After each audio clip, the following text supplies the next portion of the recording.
ఖడ్గానికి మొదటి immortal. Chapter 6. నది ఒడ్డున ఒక అవకాశం ఎన్కౌంటర్. గ్వాంగ్లింగ్ సిటీ వెలుపల ఒక విస్తారమైన నది వేగంగా ప్రవహించింది. దాని నీరు 10,000 అడుగుల అంతటా ఉంది. ఇది గ్రేట్ అజూర్ నది. ఇది క్లోడ్రైవర్ ప్రిఫెక్చర్లోని అతి పొడవైన నది. ఇది 1000 మైళ్ల దూరంలో మెలితిరిగింది. ఇది ప్రస్తుతం తెల్లవారుజామున. సూయి నీలరంగు వస్త్రాన్ని ధరించి గ్రేట్ అజూర్ ఒడ్డున ఉత్తరం వైపు ప్రయాణిస్తున్నాడు. అతను నడుస్తున్నప్పుడు పరిసర ఆధ్యాత్మిక శక్తిలో మార్పులను అతను గ్రహించాడు. అతను ప్రకృతి దృశ్యాన్ని పరిశీలించాడు మరియు స్వర్గపు మరియు భూసంబంధమైన విషయాలను పరిశీలించాడు. ఇది గాలి మరియు నీటి యొక్క భూగోళశాస్త్రం, ఫెంగ్ షుయ్. సూయకి ప్రస్తుతం సాగులేనప్పటికీ అతను ఇప్పటికీ తన గత జీవితం యొక్క అనుభవం మరియు దృక్పథాన్ని కలిగి ఉన్నాడు. ఆ విధంగా అతను పర్వతాలు మరియు నదుల మీదుగా షికారు చేస్తున్నప్పుడు ఆధ్యాత్మిక శక్తి పంపిణీలో మార్పులను అతను గుర్తించగలిగాడు. మీరు వెళ్లిన ప్రతిచోటా ఇది భిన్నంగా ఉంటుంది. అతను నది వెంబడి 10 మైళ్లకు పైగా నడిచాడు. చివరగా అతను స్థానంలో ఆగపోయాడు. అతని చూపుల్లో సంతృప్తి యొక్క సూచన. అతని ముందు అపారమైన పర్వతాలు ఉన్నాయి. శిఖరాలు ఒకదానికొకటి దగ్గరగా మరియు సంవత్సరం పొడవునా పొగమంచుతో కప్పబడి ఉన్నాయి. అజురేక్లోడ్ పర్వతాలు. వారు గ్రేట్ అజూర్ ఒడ్డున 800 మైళ్ల వరకు విస్తరించారు. నేను ఇంకా ముందుకు వెళితే నేను అజూర్క్లోడ్ పర్వతాల మదర్ ఖోస్ట్ రిడ్జ్లోకి ప్రవేశిస్తాను. గ్వాంగ్లింగ్ సిటీ ప్రజలు మాట్లాడినప్పుడల్లా వణికిపోయే ప్రదేశం. సూయి తన చేతులను వెనుకకు ఉంచి దూరం వైపు చూసింది. మదర్ ఖోస్ట్ రిడ్జ్ చాలా సంవత్సరాలుగా రహస్యమైన ప్రమాదాల భూమిగా చూడబడింది. చాలా కాలం క్రితం ఇది క్రూరమైన యుద్ధానికి వేదికగా ఉందని పుకారు వచ్చింది. దుర్మార్గపు ఇన్ శక్తి చాలా దట్టంగా ఉంది. స్పష్టంగా దాని అడవుల నుండి క్రూరమైన దృశ్యాలు క్రమం తప్పకుండా ఉద్భవించాయి. గ్వాంగ్లింగ్ సిటీ అంతటా ప్రసారం చేయబడిన చాలా దెయ్యం కథలు మదర్ ఖోస్ట్ రిడ్జ్కి సంబంధించినవి. పర్వతాలు ఇన్ ఎనర్జీలతో లాక్ చేయబడ్డాయి మరియు దుర్మార్గపు పొగమంచు చెదరగొట్టదు. హింసాత్మక దయ్యాలను ఉత్పత్తి చేయడానికి ఇది నిజంగా దీవించబడిన భూమి. ఒక క్షణం తర్వాత సూయి తన చూపులను వెనక్కి తీసుకుని తనలో తాను నిట్టూర్చుకుంది. నాకు ఇంకా సాగు లేకపోవడమే పాపం. లేకపోతే నేను ఆధ్యాత్మిక ఔషధాల కోసం పర్వతాలను శోధించడంలో నాకు సహాయం చేయడానికి లోపలికి వెళ్లి చుట్టూ చూసి కొన్ని దుర్మార్గపు దయ్యాలను పట్టుకోవచ్చు. అప్పుడు నగర పరిమితికి వెలుపల ఏకాంత సాగు స్థలాన్ని కనుగొనడానికి నేను ఈ కష్టాలన్నింటినీ ఎదుర్కోవాల్సిన అవసరం లేదు. ఈ ప్రపంచంలో నిజంగా దయ్యాలున్నాయి. ఇంకా సూయకి దయ్యాలు వర్గాలుగా విభజించబడ్డాయని తెలుసు. ఇన్ స్పిరిట్స్, హాంట్లు, స్పెక్టర్స్ మరియు ఫాంటసమ్స్. వైల్డ్స్ యొక్క 9 ప్రావిన్సులలో వెస్ట్రన్ సీస్ యొక్క పోస్ట్ ఎంపరర్ అన్నింటికంటే అత్యంత రహస్యమైన దెయ్యం. అతను పురాతన యుద్ధభూమిలో జన్మించిన సాధారణ దెయ్యంగా ప్రారంభించాడు. దెయ్యం సాగు చేసేవారిలో ఒక లెజెండ్ అయ్యాడు. ఇక్కడ ఆధ్యాత్మిక శక్తి ఇప్పటికీ చాలా తక్కువగా ఉన్నప్పటికీ నా ప్రస్తుత స్థాయిలో అది పుష్కలంగా ఉంది. చివరికి సూయి ఇక్కడ సాగు చేయాలని నిర్ణయించుకుంది. ఇది గ్రేట్ అజూర్ నదీతీరానికి ఆనుకుని ఉన్న మల్బరీ తోట. అజురేక్లోడ్ పర్వతాలు అతని ముందు నిలిచాయి. గాలులు మరియు నీరు రెండూ పర్వతాలలోకి ప్రవహించాయి. నదులు సంగమించే ప్రదేశం. ఇది కేవలం ఆధ్యాత్మిక మైదానం అయినప్పటికీ గాలి కొట్టుకుపోయింది. గాలిలో ఆధ్యాత్మిక శక్తి ప్రవాహం ఆహ్లాదకరంగా మరియు విశ్రాంతిగా ఉంది. హా! సూలి టర్బిడ్ గాలిని దీర్ఘంగా శ్వాస విడిచింది. నీలాకాశానికి వ్యతిరేకంగా పౌర్ణమి చంద్రుడిలా అతని మనసు మరియు శరీరం క్రమంగా స్పష్టంగా మరియు అతీతంగా మారాయి. తరువాత అతను క్రమంగా తన వైఖరిని తీసుకున్నాడు మరియు పైన్ మరియు క్రేన్ బాడీ రిఫైనింగ్ కళను అభ్యసించడం ప్రారంభించాడు. ఇది నిజంగా వెన్ ఫ్యామిలీ ఎస్టేట్లో సాగు చేయడం కంటే భిన్నమైనది. కొద్ది సెకన్ల తర్వాత సూయి తన చుట్టూ ఉన్న 100 మీటర్లలోపు అతని వైపు ప్రవహిస్తూ అతని శరీరంలోకి కలుస్తున్నట్లు గమనించింది. ఇది వసంత గాలి మరియు సున్నితమైన వర్షం వలె నిశ్శబ్దంగా మరియు పోషకమైనది. అతని రక్తం మరియు శక్తి మెల్లగా ఉన్నాయి. అయినప్పటికీ వారు సంతోషిస్తున్నట్లుగా వారు నిండుగా మరియు ఉత్సాహంగా భావించారు. అతను శక్తి యొక్క సమృద్ధిని అనుభవించాడు. సూయి చెదురుమదురుగా ఉన్న ఆలోచనలను పక్కనబెట్టి తనను తాను పూర్తిగా మరచిపోయి తన సాగులో మునిగిపోయాడు. ఇంకేముంది, సూర్యుడు ఆకాశంలో ఉన్నాడు. అప్పటికే మధ్యాహ్నం అయింది. సూయి పూర్తి 6 గంటలు సాగు చేసింది. అదృష్టవశాత్తు ఈ మల్బరీ గ్రోవ్ చాలా రిమోట్గా ఉంది మరియు మదర్ ఖోస్ట్ రిడ్జ్కి దగ్గరగా ఉండటం వల్ల ప్రజలు చాలా అరుదుగా సందర్శించారు. సూయి సాగుకు ఎవరూ అంతరాయం కలిగించలేదు. పాప్! అకస్మాత్తుగా సూయి యొక్క ఎముకలు మరియు స్నాయువుల నుండి ఒక స్ఫుటమైన ధ్వని వెలువడింది. అతను తన భౌతిక రూపంలోని అడ్డంకులను తొలగించినట్లు. అతని రక్తం మరియు కువి ఉప్పొంగుతున్న నదిలా అతని గుండా ప్రవహించాయి. అతని శరీరం ఇప్పుడు స్వర్గానికి ఎత్తైన పురాతన పైన్ను పోలి ఉంది. మరియు అతని ఉడకబెట్టిన శక్తివంతమైన రక్తం మరియు రెక్కలను కొట్టే అమరమైన క్రేన్ను పోలి ఉన్నాయి, నీలి ఆకాశంలో పూర్తిగా తేలికగా తిరుగుతున్నాయి. అతను లోతైన, వర్ణించలేని ఆకర్షణతో నిండి ఉన్నాడు. పైన్ మరియు క్రేన్ నిశ్చలత మరియు కదలికలకు అనుకూలం. నిజం మరియు భ్రాంతి పరస్పరం అనుసంధానించబడి ఉంటాయి, రూపం మరియు అర్థం రెండూ. ఈ సమయంలో సూయి పైన్ మరియు క్రేన్ బాడీ రిఫైనింగ్ టెక్నిక్ యొక్క సారాంశం మరియు ఆకర్షణను పూర్తిగా గ్రహించారు. ఇది రక్త ప్రసరణ రాజ్యం యొక్క ప్రారంభ దశలోకి అతని ప్రవేశాన్ని కూడా గుర్తించింది. రక్త ప్రసరణ అనేది మార్షల్ డావో యొక్క మొదటి రాజ్యం, సాగు ప్రారంభం, బ్రేట్ డావో యొక్క పునాది. ఇది 4 పొరలుగా విభజించబడింది: చర్మాన్ని శుద్ధి చేయడం, కండరాలను శుద్ధి చేయడం, సిన్యును శుద్ధి చేయడం మరియు ఎముకను శుద్ధి చేయడం.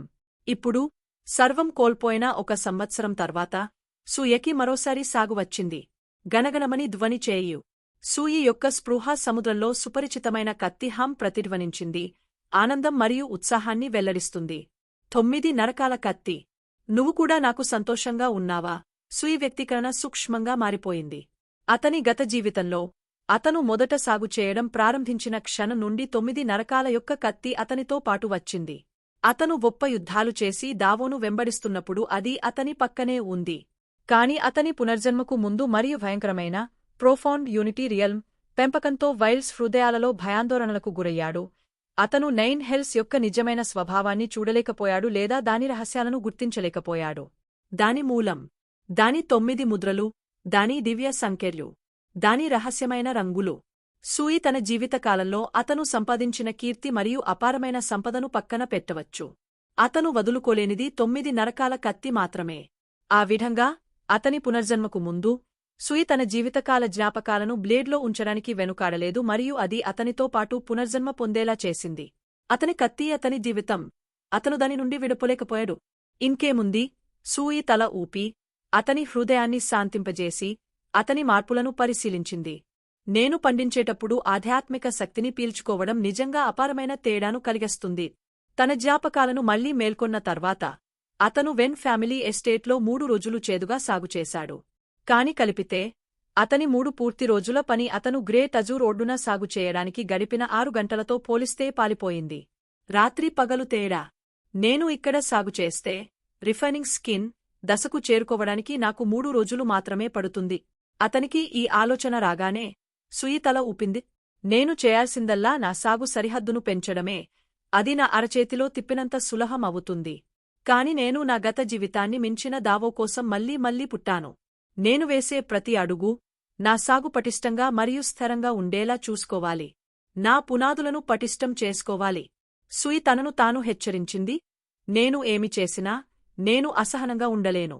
రక్త ప్రసరణ అనేది మార్షల్ డావో యొక్క మొదటి రాజ్యం. ఇది అత్యంత ప్రాథమికమైన రాజ్యం, అలాగే అత్యంత ముఖ్యమైనది. అతను ఇక్కడ స్థాపించిన పునాది అతని భవిష్యత్తు మార్గాన్ని ప్రభావితం చేస్తుంది మరియు అతను ఎంత దూరం నడవగలడో నిర్ణయిస్తుంది. అతను పైన్ మరియు క్రేన్ బాడీ రిఫైనింగ్ ఆర్ట్ని ఉపయోగిస్తున్నాడు. మార్షల్ డావో యొక్క 4 రంగాలలో అతను అదే దశలో తన పూర్వపు స్వభావాన్ని అధిగమించిన పునాదిని కొట్టాడు. దురదృష్టవశాత్తు నా పేరుకు 1 పైసా కూడా లేదు. నా దగ్గర తగినంత డబ్బు ఉంటే నేను కొన్ని మూలికా మందులు కొనగలను. అప్పుడు 1 రోజు సాగు తర్వాత నేను ఔషధ స్నానంలో నానబెట్టి ఔషధాల సారాంశాలను శుద్ధి చేయగలను. అది నా శరీరాకృతిని మరింత మెరుగుపరుస్తుంది మరియు మెరుగుపరుస్తుంది. ముందుకు వెరుతున్నప్పుడు నేను కొంచెం డబ్బు సంపాదించే అవకాశాన్ని కనుగొనవలసి ఉంటుంది. సూయి తన భవిష్యత్ సాగు గురించి ఆలోచిస్తున్నప్పుడు అతను గాలిలో హింసాత్మకమైన దగ్గును వినిపించాడు. సూయి మదర్ ఖోస్ట్ రిడ్జ్ వైపు తిరిగా 2 దూరపు బొమ్మలు అతని వైపు నడుస్తున్నట్లు చూసింది. పొడవాటి వస్త్రాలు ధరించిన ఒక వృద్ధుడు మరియు ఊదా రంగులో ఉన్న యువతి. పొడవాటి వస్త్రధారణతో ఉన్న పెద్దవారి అడుగులు బలహీనంగా ఉన్నాయి మరియు అతని ముఖం పాలిపోయింది. అతను నడుస్తున్నప్పుడు అతను చాలా హింసాత్మకంగా దగ్గాడు. అతను ఊపిరి పీల్చుకోలేకపోయాడు. ఊదా రంగులో ఉన్న యువతి అతని ప్రక్కన నడిచింది. ఆమె ప్రకాశవంతమైన, గుడ్డు ఆకారంలో ఉన్న ముఖం ఆందోళనతో నిండిపోయింది. ఆమె ఊదారంగు బట్టలు రెపరెపలాడుతున్నాయి మరియు ఆమె నడుము చుట్టూ తెల్లటి జాడే బెల్ట్ చుట్టబడింది. ఆమె అసాధారణమైన ఆకృతితో పొడవుగా మరియు సన్నగా ఉంది. మరింత అసాధారణమైనది, ఆమె అసాధారణమైన, విశిష్టమైన గొప్పతనాన్ని కలిగి ఉంది. వృద్ధుడు మరియు అమ్మాయి ఇద్దరూ ర్యాంక్ మరియు అధికారం కోసం చాలా కాలంగా అలవాటు పడ్డారు. అయితే అతను బయలుదేరబోతున్నప్పుడు అతను ఆగే ఆ పొడుగు వస్త్రాలతో ఉన్న పెద్దాయనను మరోసారి చూశాడు. అతను తక్షణమే ఏదో కనుగొన్నాడు మరియు అతను ఉన్నప్పటికీ అతని కళ్లలో చికాకు యొక్క సూచన మెరిసింది. పెద్దావిడ, అమ్మాయి ఇద్దరూ సూయని చాలా కాలంగా గమనించారు. మొదట్లో ఇద్దరూ అతనిని పట్టించుకోలేదు. కాని సూయి పెద్దవాడిని మళ్లీ పరీక్షించడానికి వెనుదిరిగినప్పుడు ఆ అమ్మాయి ముఖం తిప్పుకోకుండా ఉండలేకపోయింది. ఆమె అందమైన ముఖం మీద దిగులుగా కనిపించింది. స్లే అండ్ షిఫ్టీ, ఒక్కసారి చూడండి, అతను మంచివాడు కాదని నేను చెప్పగలను. ఆమె అందమైన లక్షణాలు గడ్డకట్టాయి మరియు ఆమె సూయి వైపు తదేకంగా చూసింది. అతను ఆశ్చర్యపోయాడు. ఈ అమ్మాయి చాలా కోపంగా ఉంది. జీజిన్, మొరటుగా ప్రవర్తించకు. నా గాయాల గురించి మీరు ఎంత ఆందోళన చెందుతున్నా అమాయకులపై మీ కోపాన్ని వెళ్లగక్కలేరు. పొడవాటి దుస్తులు ధరించిన పెద్దవారి స్వరం సౌమ్యంగా మరియు దయతో ఉంది. మీరు మీ వ్యవహారాలను నిర్వహిస్తున్నప్పుడు మిమ్మల్ని మీరు లోబరుచుకోండి మరియు ఔచిత్యాన్ని గమనించండి. అది సరైనది కాకపోతే చెప్పకండి. అప్పుడే మీ ఆత్మ ప్రశాంతంగా ఉండగలదు. అప్పుడే మీరు గుండె యొక్క 6 దొంగల ఆపదలను నివారించగలరు. అతను జీజీన్ అని పిలిచే అమ్మాయి ముఖం చిట్లించింది. నాన్నా, మీ గాయాలు చాలా తీవ్రంగా ఉన్నాయి. ఇంకా మీరు నాకు ఉపన్యాసాలు ఇస్తున్నారా? నేను వినే మూడ్లో ఎలా ఉండగలను? పెద్దాయన నవ్వకుండా ఉండలేకపోయారు. అప్పుడు అతను సూయి వైపు తిరిగే మరియు క్లుప్తంగా తన పెరికెలిని పట్టుకున్నాడు. నా యువమిత్రమా, మేము మిమ్మల్ని బాధపెట్టినట్లయితే నేను మిమ్మల్ని క్షమించమని వినయంగా అభ్యర్థిస్తున్నాను. అతను మాట్లాడుతున్నప్పుడు అతను అకస్మాత్తుగా మరొక హింసాత్మక దగ్గుతో విరుచుకుపడ్డాడు. అతని నుదిటిపై సిరలు అతను ఊపిరితిత్తులను హ్యాక్ చేయబోతున్నట్లుగా ఉంది. నాన్నా, నువ్వు ఇక మాట్లాడకూడదు. జీజిన్ యొక్క అందమైన ముఖం కంగారుగా మరియు ఆందోళనతో నిండిపోయింది. ఆమె జాగ్రత్తగా తాతయ్య చేయి పట్టుకుని పైకి సాయపడింది. మేము నగరానికి తిరిగి వచ్చిన తర్వాత మీ గాయాలకు చికిత్స చేయడానికి నేను అత్యుత్తమ వైద్యుడిని కనుగొంటాను. ఆ తర్వాత సూయి జోక్యం చేసుకుని, ఇలాంటి గాయాలతో ఒక సాధారణ వైద్యుడు నిన్ను రక్షించలేడు. మీరు ఇంకా ఆలస్యం చేస్తే మీరు 3 రోజుల్లో మీ గాయాలకు లొంగపోవటం ఖాయం. జీజిన్ చాలా పిచ్చిగా ఉంది. ఆమె కాళ్ళు ఉబ్బిపోయాయి మరియు ఆమె గర్జించింది. ఏం పెచ్చి, తాతగారిని చావమని శపించావా? అయితే పెద్దాయన కేవలం ముఖం చిట్లించుకున్నాడు. జీజిన్, అతను చెప్పింది నిజమే. నా గాయాలు అన్ని చికిత్స చేయలేనివి. ఆమెకు పెడుగు పడినట్లుగా ఉంది. జీజిన్ నిరాశలో మునిగిపోయింది మరియు ఆమె స్వరం వణికింది. నాన్నా, నేను మీకు ఏదైనా జరగనివ్వను. నేను మిమ్మల్ని వెంటనే క్లోడైవర్ ప్రిఫెక్చురల్ క్యాపిటల్కి తీసుకెళ్తాను. భయపడకు అని పొడవాటి వస్త్రధారణ చేసిన పెద్దాయన చిరునవ్వుతో అన్నాడు. స్వర్గం మన విధిని నిర్ణయిస్తుంది. నేను నా జీవితాన్ని యుద్ధభూమిలో గడిపాను మరియు నేను చాలా కాలం నుండి మరణ భయాన్ని కోల్పోయాను. అప్పుడు పెద్దవరి చూపు సూయి వైపు తిరిగింది మరియు అతను తేలికపాటి దిగ్భ్రాంతితో ఇలా అడిగాడు. నా యువమిత్రమా, ఈ వృద్ధుడి గాయాల తీవ్రతను మీరు ఎలా నిర్ణయించారో నేను అడిగేంత ధైర్యంగా ఉండవచ్చా?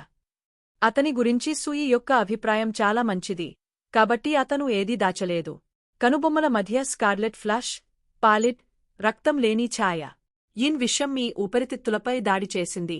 దానిని మృత్యువుతో కూడిన గాలితో కలపండి మరియు నేను తప్పుగా భావించకపోతే మీరు మదర్ ఖోస్ట్ రిడ్స్లో 6 వేరుచేయడం ఇన్ శవంని ఎదుర్కొన్నారు.